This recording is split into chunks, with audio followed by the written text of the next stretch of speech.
Yes, it's done. Beautiful. And who presses start for us? Because I think there's something that allows all the people to come in. I believe everyone's in already. Oh, we're all in. Hello, everybody. It says we have about 45 people here. Okay, wonderful. Well, hello, everybody. Welcome to the Open Skills Network Partner Spotlight Showcase. Good morning, good afternoon, good evening, depending on where you are joining us from. We want to welcome you today. This is our fourth skills showcase event of the year, which we are really thrilled that you could be here with us. My name is Kelly Ryan Bailey. I am the founder and CEO of Skills Baby. I am the podcast host of Let's Talk About Skills Baby. I'm the global skills evangelist at MZ, and I'm also an proud OSN member, I should say. I'm honored to be here again to host today. OSN, just to give a quick little background for anyone here that is new with us today, OSN is a coalition of employers, education providers, military, government agencies, technology organizations, and other stakeholders dedicated to advancing skills-based education and hiring. Our goals are to create the foundation to advance a more equitable labor market, empower learner workers to understand and communicate the value of their skills, talent, and experiences, and to eliminate barriers to implementing skills-based education and hiring practices across industry sectors at scale. So as you can see, today's focus of our showcase is the Partner Spotlight, and we have two of our esteemed partners joining us today, showcasing their use of skills and badges, the United States Air Force and Walmart. I'd like to remind everyone quickly of where we are in our process here. Of course, we have started our skills showcases in February, and we've continued those on our journey once a month up until the big skills summit in July, the big 2-day event where we will go into all of the pilot findings, the RSD learnings, talking a little bit more about those open skills libraries, the OSMIT release, and any of our next steps. I'm just going to quickly ask our audience if they do not mind going ahead and muting, and even our presenters while we're not chatting. Thank you. Quick run through of our agenda today. Obviously, I have just given our quick update. I am going to introduce our pilots here momentarily and introduce our partners. I just realized that did say pilots. Introduce our partners here momentarily, and then we're going to leave questions and answers for the end. So just a couple of housekeeping items. We have the chat and the Q&A section available for anyone who has questions. Just in case you have that burning question that you don't want to forget, please go ahead and type that into the chat or into the Q&A. I would absolutely love for all of you that are here as attendees to go ahead and put in the chat your name and where you're joining us from. This way we can interact while we go along. And if anyone, for any reason, is having any technical difficulty and cannot seem to reach anyone via chat or Q&A, Tony Anderson, our OSN facilitator, is available checking email at info@openskillsnetwork.org, just in case you need anything else at all. All right, let me go ahead and introduce our group for the day. Of course, you've already met me, but we have Jason Grove from the United States Air Force. He is the in-force development credentialing, We have Tina Kurtz, the U.S. Learning Strategy Director with Walmart. And we also have Taylor Farris, who is the U.S. Learning Strategy Manager at Walmart. I'm going to go ahead and kick it off to Jason. Just one more time, ask the rest of our group to go ahead and mute while Jason is on. Well, thank you very much, Kelly. I do appreciate that. And good afternoon. As Kelly said, good afternoon, good morning, good evening to everyone out there. I do appreciate you all being here and, of course, listening to what we have to say. So as Kelly said, my name is Jason Grove, and I'm a member of the Force Development Credentialing Division, which is part of the Force Development Command as part of the U.S. Air Force. And I say all that because it leads into everything else. The Air Force is part of one of the largest employers in the world, specifically the Department of Defense, which includes roughly 3.2 million employees worldwide. I looked that up earlier, and I think we beat Walmart by about 1 million. So we have a lot of employees. Now, the Air Force's complement includes roughly 519,000 military members, which is made up of active duty, Air National Guard, and reserve forces. But the Air Force also employs roughly 150,000 civilians. So that's a lot of employees just for the Air Force alone. Now, with all these people, one of our primary concerns, of course, is education. While we do look at national defense as our primary priority for the Department of Defense, we're relying on education to enforce all that. So we do a pretty good job of educating our total force. We have formal education, which includes technical training for both initial skills and advanced training, and specific management and leadership training for officers and enlisted. And all of this is focused on continually developing our personnel to enhance the overall force. We also have informal education that includes continuing education requirements and regulatory training, among a number of other things, right down to work center briefings. So it runs the gamut. Now, with this large workforce, however, something else to think about is that only about 17% make it to retirement for the military, and that's between 20 and 30 years of service. That's when they're usually eligible for retirement. And actually, the average term of service in the military is about 13 and a half years. Most of them are, a lot of them are lower than that, but that's the average across the board. So suffice it to say, the Air Force is a finite job, regardless if you decide to stay until retirement or get out early. For example, I spent just over 21 years in the Air Force, but when I got out at the age of 40, I was too young to actually officially retire, so I had to get a second job, which leads into everything I'm going to talk about. So with all these personnel that eventually had to get out of the military and the exorbitant amount of education and experience our military members receive, one of the problems we have is recognition of their knowledge, skills, and abilities as they transition into civilian life.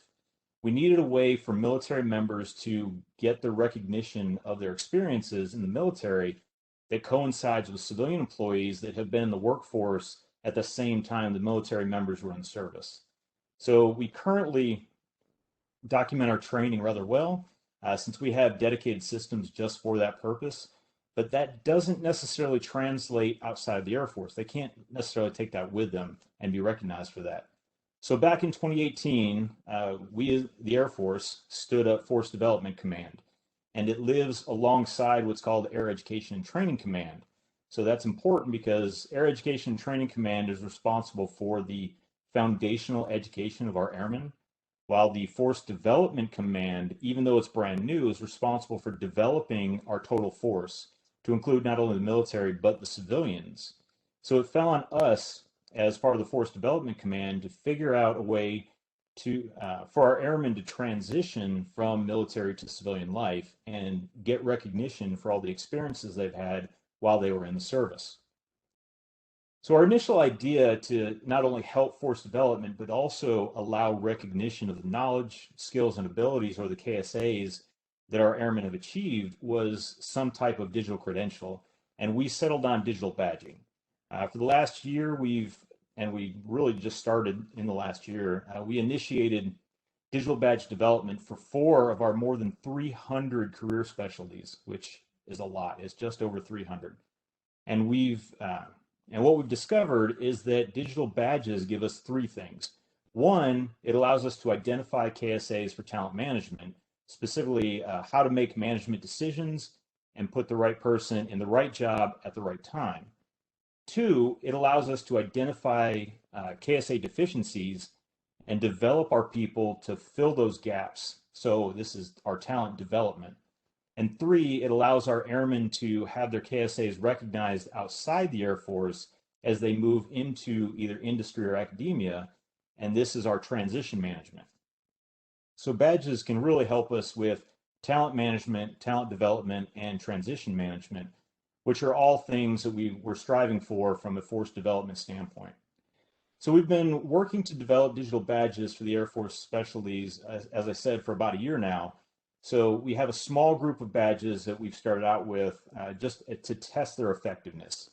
Now, this initial buildup is very cursory because what we very quickly realized is we don't have, and I'm not sure we're going to anytime soon, is an integration into management and personnel systems that we really need to be able to really be effective for talent management and talent development decisions. Now, future state includes a number of ideas to fully implement talent management and development to augment and enhance our current training systems, which are, as I said, very vast. So this would go above and beyond that. Now, I tell you all of that as a precursor to really why we joined OSN. First and foremost, the idea of rich skills descriptors really meshes well with digital badging. Even as we were developing our first badges with our first career fields, we were assigning related skills to those badges. However, there was a shortfall that we noticed rather quickly. These were just skills lists that were made up on the spot and were not really standardized or aligned from badge to badge or career field to career field. And they were made up by the subject matter experts that were responsible for making the badges themselves. And it was just kind of a space filler. So this made the inclusion of skills very ineffective and really, as I said, it was kind of a check the box sort of thing. So when we heard about rich skills descriptors, of course, they were an obvious choice to replace this kind of haphazard list that we had developed. The other reason we joined OSN was really to determine what the Air Force could get out of it, of course. Anytime we enter into partnership agreements, we want it to be beneficial for each side. And since the Force Development Credentialing Division is rather new, we're always looking for ideas from anywhere we can and participating in OSN. And also we're participating just recently in the RSD pilots. That allows us to provide our input for developing not only the OSN, the OSMIT, and RSDs in general, but also allows us to get experience actually developing RSDs along with valuable information from the governance, marketing, and technical working groups. So all the working groups that are currently building the OSN. So it's kind of a win-win for both sides. So one of the things that we've noticed about digital badging, going back to that, is that while it can recognize KSAs for our employees, is not aligned with any other organization. That means that when someone views a badge we've created for whichever KSA it is, they have to determine if it's valuable to them and their organization. So ultimately, one organization can find value in a badge while another organization can say it's not valuable for them. And we're hoping that RSDs can assist with that and make it more uniform. Which brings me to how are we looking to use RSDs in the future? As I said, we would like to replace the existing skills lists we already have in our badges with standardized rich skills descriptors that are aligned with other organizations for that uniformity. And that's the part that really drew us to OSN and RSDs to begin with, the potential for alignment throughout the organizations. Because of the drawbacks with subjective value of our badges, we would like to have a more uniform way of representing airmen skills that can be recognized throughout industry and academia once they leave the military. We're also currently developing a cooperative research and development agreement between WGU and the Air Force that will allow us to work with WGU specifically to develop the beginnings of an RSD catalog for a small number of career fields. So not only will we be continuing work as part of the OSN, we'll be working toward enhancing it with the Air Force specific RSDs to build up the catalog and eventually go for that alignment throughout different industries. So how does this all work from our standpoint? As I said before, the Air Force has more than 300 career fields that all have different skills that need to be recognized. So we also have foundational skills that can traverse multiple, if not all, career fields. And we're looking at all that from a badging standpoint. But for an example here, electricians and plumbers, which are career fields in the Air Force, need to have knowledge and skills about electrical grounding. That's kind of a no-brainer. So our aircraft mechanics and explosives ordnance career fields, however, also need knowledge and skills in grounding. That's not necessarily a no-brainer on itself. It's especially EOD. The difference is how much knowledge each career field needs on the topic and how they specifically apply it. So if we made badges specifically for each career field, for some topics we could have like one badge that spanned all career fields, but that's not always going to work. So in this case, they all cover grounding, but that doesn't mean they're the same badge and may not have value from one organization to another. So how do we fix that? How do we kind of level the playing field? We're hoping aligning RSDs can add that uniformity. As we add the RSDs that have been aligned with other organizations to our badges, it adds validity to those badges and aids in skill recognition for our airmen as they move on to other careers. So another example, which is a lot more foundational and a lot more across the board, is communication. It's one of our foundational skills. It's also a competency that we have as the Air Force is moving toward competency-based training currently. But it's also career specific. For example, I was a firefighter for the 21 years I was in the Air Force. And from a firefighter standpoint, communication means a couple different things. You have, say, office communication, which is normal two-way, depending on what you're looking at. But you also have emergency scene communication. So that's a lot more one-way communication. I was also an instructor for a few years at the Fire Academy. And that, again, is a different type of communication, whereas just normal everyday office workers is more of a two-way collaborative communication. So looking at all the different ways that specifically communication can be used and all the different things that make up communication in general lends itself to RSDs. If we make a badge, for example, for a specific communication badge for firefighting, if we can align those RSDs so that it matches up and coincides with other communication badges or matches up with industry or academia in some way so that we have that uniformity. We're hoping that's kind of how we can marry up badges and RSDs together to make them more beneficial for the Air Force and our airmen. Thank you so much, Jason. Thank you. Tina, I'll kick it over to you. Hi, yes, thank you, Kelly, and awesome information, Jason. I think you'll probably hear that Walmart has very similar thought processes and has encountered some of the same things. So my name is Tina Kurtz, and I lead up the U.S. Learning Strategy at Walmart in collaboration and partnership with a whole lot of other team members. One of those is here today with me, Taylor Farris. Taylor, did you want to introduce yourself real quick? Sure, I'm happy to. Thanks, Tina.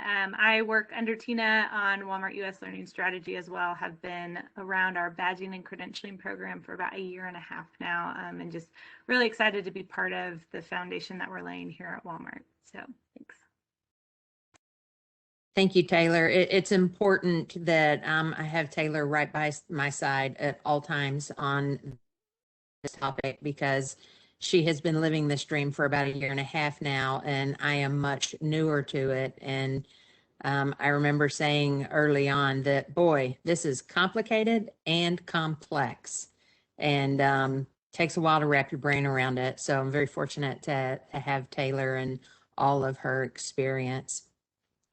So to talk about the why and how is OSN applicable to Walmart, we are fully on board with this paradigm of an open skills network. As a matter of fact, the Walmart Foundation has recently given a generous grant on behalf of the OSN initiatives, and particularly we're very interested in creating a sustainable model for the future that has consistency when it comes to this thing called skills and digital badges. And are we all singing from the same hymn book? Because we have to be, or it's messy and it doesn't work. So acknowledging associates, here at Walmart, that's what we call employees in case people are not familiar. So acknowledging associates for the skills they possess by virtue of just, you go out there, you work, you learn, you get smarter, you get better, and you acquire skills over time. Interesting nugget at Walmart, 75% of store managers at Walmart started as hourly associates. So they have acquired an awful lot of skills along that journey. Yet without something like a digital badge or RSDs and an open skills network, how do you get credibility for those? How do people even know? And so this platform and what we're talking about here today is crucial for the future ways of working. And then you be that associate, the person who, has at 18 years old embarked upon a career, and 20 years later, they're leading a multi-million-dollar supercenter with 400 associates, but they lack that little piece of paper from some university somewhere that says, hey, you have credibility in this thing. But across that career, if they now have this basket of digital badges that says, I have skills, that just really feels good. And it gives you not only credibility, but it gives you confidence in how you have spent your career. And then corporately, we all win. It's like Jason was talking about. We are fortunate at Walmart that a lot of previous military personnel choose to join us once they come into the civilian life. And, there are so many skills that they acquire while they're in the military, but we at Walmart don't know that. So what do? We teach you. If you can drive a forklift for the military, we're pretty sure that we're comfortable with you driving a forklift for us. But we don't have any way to know that you can and that you were credentialed in that. But with a digital badge, we would. And can you imagine the amount of money that you'd save in a year if you were able to capitalize on all of these people's inherent skills that they have gotten? So super efficiency with training. With scheduling, we intend to be able to leverage the data that we will generate by having digital badges and a rich skill descriptor discipline in order to be able to make sure that we have the right people in the right quantity at the right places across the store. And then lastly, with career pathing and equity in the talent pipeline, without this visibility, we do a pretty good job knowing our talent, but the rigor and the objectivity that having skills identified in a visible way gives to the talent pipeline will be phenomenal. Walmart promotes 500 associates a day. And to have the efficiency that we could contribute to this process by leveraging data and systems and integrating with our HR systems and our succession planning tools, it simplifies it. We're more efficient. We're more objective. It's a win-win-win all the way around. So, that's the major whys behind why would Walmart be interested in this. There's 100 other whys, but those are ones that you can sink your teeth into. So how are we currently using skills? I would say we decided to start at the beginning, and we're starting on the front line first. So we're foundationally getting everything in place, but we know where we want to go in the future. We know 2 years, 3 years, 5 years from now where we want to go. So we're building it foundationally with an eye on the long term. And I have another slide here in a second that we'll take a peek at, and I can explain what I mean by that. In our near future, so, now, meaning by the end of the year, we hope to take what we're building in such a way that we're creating a service that's consumable by other systems and networks within Walmart. So then those systems and networks can take action based on the information that we are providing. The two that we're thinking about right out of the gate is our scheduling system and our HR system. So very excited to be able to do that. In the next 12 months, so we're going to be developing tiers of skills. And so the best way for me to describe this is, let's say you are a cake decorator. And when you exhibit a certain degree of proficiency, you can work in the bakery and decorate a cake. Well, being able to write Taylor on a sheet cake with icing is one thing. Being able to take any cake order for any themed cake or any wedding cake or anything a customer might dream up and make their cake dream come true is a whole different level of cake decorator. And by the time you can do the latter, that would be what we would call a skills badge. And that would be the interoperable thing that you could take with you, even from one Walmart store to another store.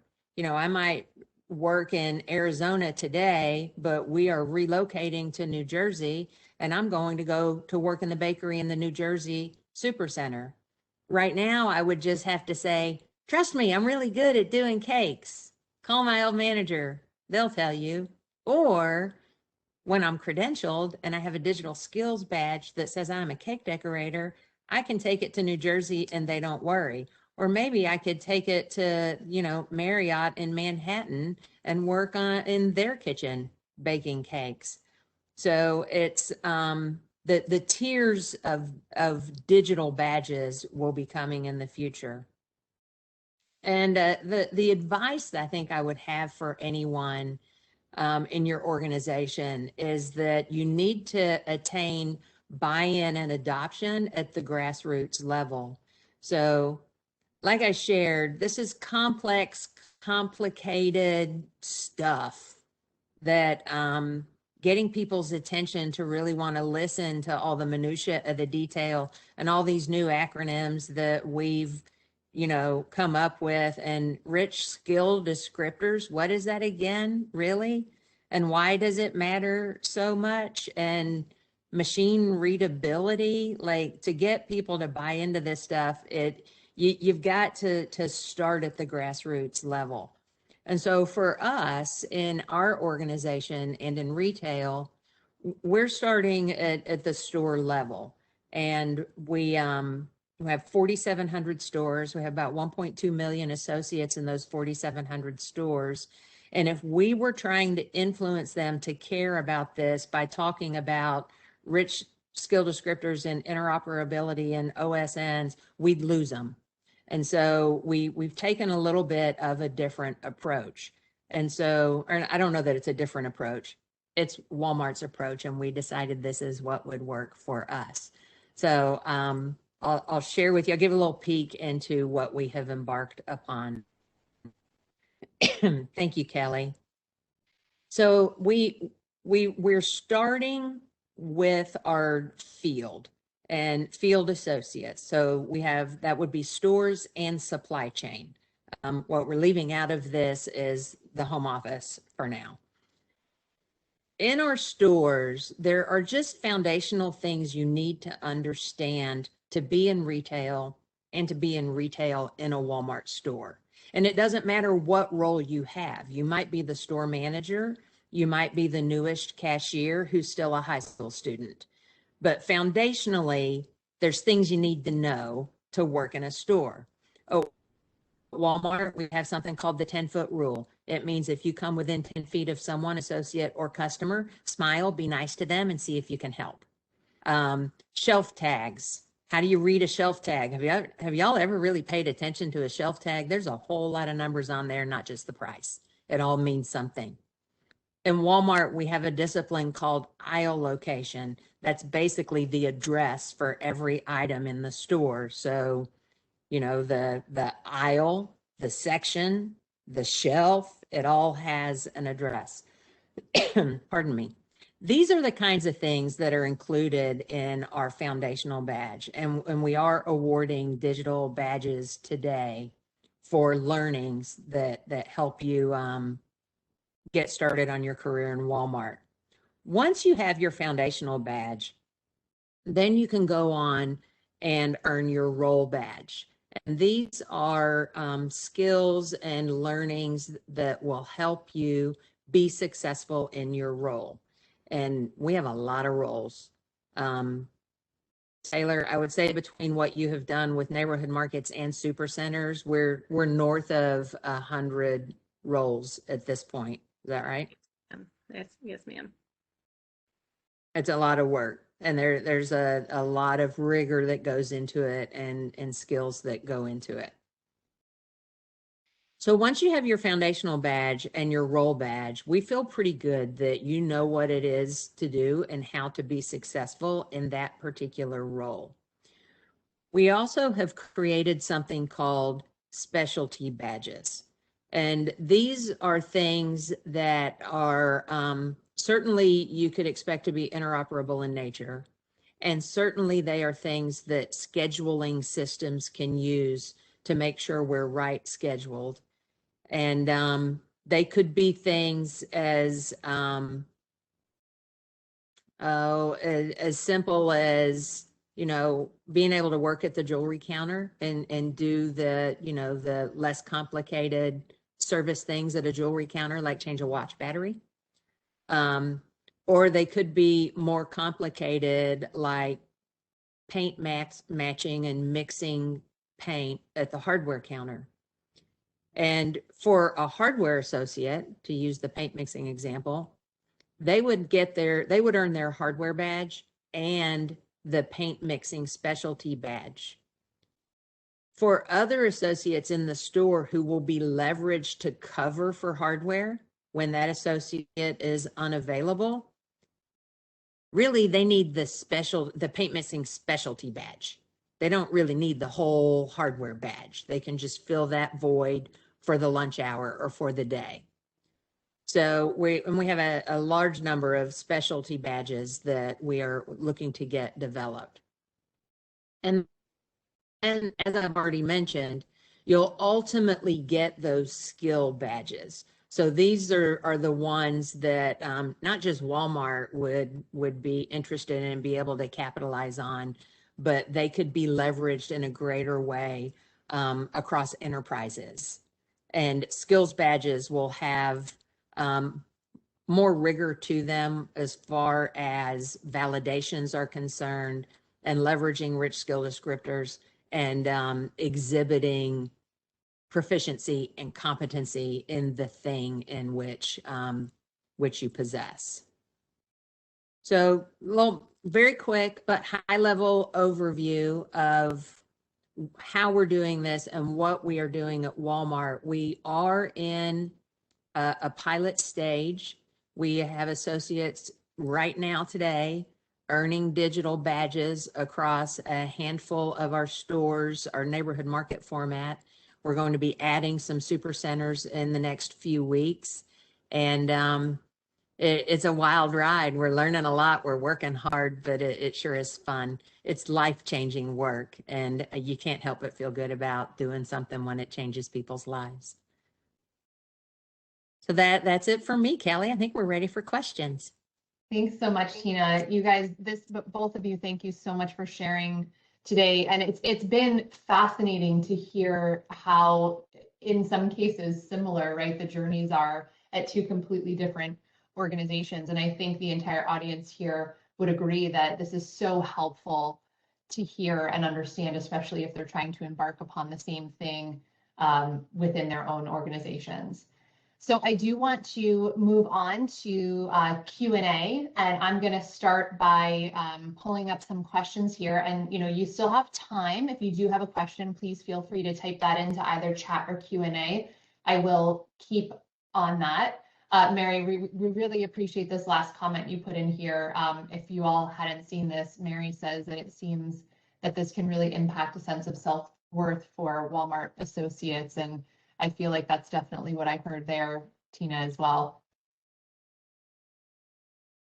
All right, let's see what we got here. So we have a question here for Jason from Ashley. She asks, is the badging KSA identifiers being used within Air Education Training Command? So, actually, no, right now it's not. So the way we're doing this, kind of like Tina was talking about, we're starting out the process. So we're really building badges as a test run to see how we can effectively use them. And as I said, as we started getting into it, we realized that we could use them for talent management, talent development, and transition management, both into and out of the Air Force. But we're only looking at currently a small number of career fields. So we're not integrating it with AETC or Air Education and Training Command because we don't have any way that we can affect training right now. One of the first questions we always get from a career field manager standpoint is, are these badges going to affect promotions and jobs and hiring? And there's a whole long gambit of HR requirements that could go along with that. But since we're not tying it into anything right now, we're working with individual career fields to see how they can use badging and then trying to adapt that bigger picture to the Air Force at large. But that's kind of a long-term goal, and we're not looking to affect any of the HR things right now.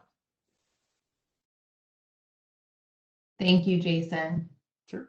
We have another comment from Muffy, and I think this question would be, if I'll give a chance for both of you to answer since we only have two presenters today, but it would be great to hear from panelists how the skills are assessed to verify that the badge is warranted. I know this question comes up quite a bit.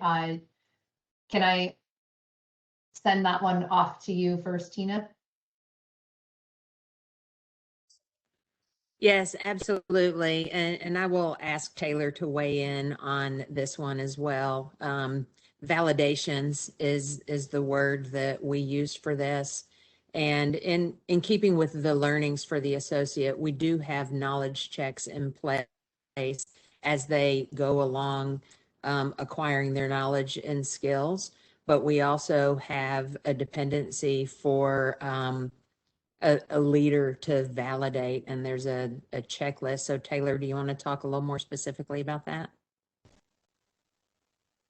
Sure, happy to. So as you guys know, and Tina explained, our badges are very based on roles right now. And so in a Walmart store, we have pretty specific things that we expect for our associates to do. And a wide variety of those things, but we have visibility to what those things are. And so when we developed these badges, we also created what we call validation checklists, as Tina mentioned, and we upskilled the leaders of like our hourly. We upskilled our hourly supervisors to complete these checklists to evaluate every associate's ability to perform those tasks or those skills that we called out in our badges. And so we utilize something called the store standards team, who basically is our audit function to make sure that stores are doing right, to create those checklists so that they were rigorous enough and included all of the things that they should. And we're using those hourly supervisors to check off a badge once an associate has self-completed all of the content. And so we feel like this is one more step where there's a human coming behind someone to say, yes, I confirm that these folks have these skills and can do it well. And we are working to improve that process as we go, right? So we're getting it pretty simple and digital and mobile enabled now, and we have some in-house experts that we can leverage on the back end to build more rigor or to make them more consistent and kind of on that assessment level. But that's where we're at right now and the process that we're using currently. Thanks, Taylor. Jason, may I throw the same question your way? Yeah, definitely. So like Walmart just explained, ours is pretty similar. We're looking at definitely adding a lot of rigor to our badges because as we got into badging, one of the things that we noticed very quickly is that a lot of the badges that are out there are very, I hate to say it, but simplistic. It's more of you earn this badge if you finish this course, you earn this badge if you showed up. And we wanted to make them worth something, because one of the problems that we have with our current training is, and I didn't really want to get too deep into this, but we have what's called a career field education and training plan. And that for each career field, they have a list of skills that they have to accomplish. And their supervisors sign that off as they feel comfortable that the airman is confident and has been trained in that area. The problem is that those line items on that CFETP, that training plan, don't explain anything. So what we wanted to do was really take the badges and use that as an explanation of how do we achieve that skill, that knowledge, that ability, and whatever of the KSA it is. And we also wanted, just like Walmart, we wanted to add that rigor to it. So we outlined the earning criteria, very detailed, and then we developed rubrics that allow an evaluator to evaluate specifically if they met that earning criteria. So we try to take, not only give them guidance, but give them, take out that subjectivity and make it objective to be able to determine if they've met the criteria or not. So different career fields are doing it different. We've worked with instructional designers in the Air Force. We've worked with our first sergeants, and we've worked with the cyberspace community so far. And each one of them are a little different on how they do the review process. So the earner would submit their package with their evidence, whatever is required for the earning criteria, and that would go to the reviewer. The reviewer initially signs off on that. Then it goes to the issuer, who's going to issue the badge. So that way we have multiple steps that are validating the fact that they've actually accomplished whatever the earning criteria is, and that adds in the rigor to the whole process and the validation part. Thank you so much, Jason. Toya, I think that also answered your question, but please type in the chat if you'd like any further detail on that as well. And then we have a question from Steve for the Walmart folks. And I think we may have touched on this a little bit. So, I'm happy for you guys to expand on this in any way you feel would be necessary. But he asks, can you talk a bit more about the relationship between the role, specialty, and skill badges? Are these hierarchically stacked, or do they serve different roles in different contexts? Tina, do you mind if I take this one? Help yourself. Awesome. So in the sense of this question, I love this question because it's a good way, and it's a way that a lot of people think about badges when we think about being able to kind of articulate skills that are as unique as the people who earn them. And so at Walmart, although it might kind of look like these stack, these are not prerequisites. So the only thing that sort of falls in that category is the foundational badge. That's what we ask you to get before you get any other badge. But the way we've built badges is they're all independent of each other. And so we've actually used these micro pieces of content to fit together, right? So there are all these different puzzle pieces, and we assemble them differently based on what badge you're earning. And so as you earn badges, you can, if there's one piece of micro content that connects to a bunch of them, you only have to earn that piece of content or learn that piece of content one time. And then it applies to all of the badges that it connects to, but not all badges, have the same content. So what we're excited, and one of the reasons we did this, and one of the reasons I'm glad we did it this way, is it actually allows us an associate to self-identify the things that they're interested in. So although we require you to get your foundational badge and your role badge as part of your onboarding experience here at Walmart, once you start earning those specialty badges or those skill badges, or even other role badges, you can self-identify to say, hey, I might be, a cashier right now, but I want to be a cake decorator. And so I'm going to take all these pieces of content and maybe even get the cake decorator role badge, so that when my manager or when that position opens up, I can say, hey, like, I have earned this badge, or I have done these learnings, because that's what I'm interested in. But the beauty of that flexibility is I can go immediately to that. I don't have to work my way up through, the front end, right? It's where our cashiers work. I don't have to work my way up through that before other things open up. So our associates are allowed to kind of pick and choose what they want. rather than creating this long playlist of credentials. So we're really excited that we did it that way. But if you have questions or feedback, throw them our way. We're always learning. That's really great, Taylor. Funny enough, my family owns a bakery, so the references to the cake decorators make me laugh all the time because I've helped hire our pastry chefs many a time. It's a favorite of I want to add one little thing to what Taylor said, course. because Taylor Yes. articulated that beautifully. But as a leader in the store, the magic there is, that quiet little cashier who probably would have never raised their hand and jumped up and down and said, pick me for bakery. I want to be cake decorator when I grow up. This was their silent way for their voice to be heard, because it is completely within their power to pursue this learning. And then by integrating with HR systems, we can see where people are self-identifying to take their career path. And for us, I mean, that just really gets us jazzed. I bet it does. It's like every day you're impacting so many people's lives. It's fantastic. We do have a number of questions on how to become a member of OSN. So I will just let everybody know that if you head over to the website, openskillsnetwork.org, there is an opportunity to register to join us as a member. You can also shoot an email over to info@openskillsnetwork.org as well. We also have a question on, let's see here, a list of, oh, I'm sorry, go ahead. I was looking at, I'm sorry to interrupt you, but I was looking at Toya's question about competencies, and I'm not sure that I actually answered it earlier. And the reason I bring this up is, that'd be great. Yeah, definitely. And the reason I bring this up is because we get this question all the time.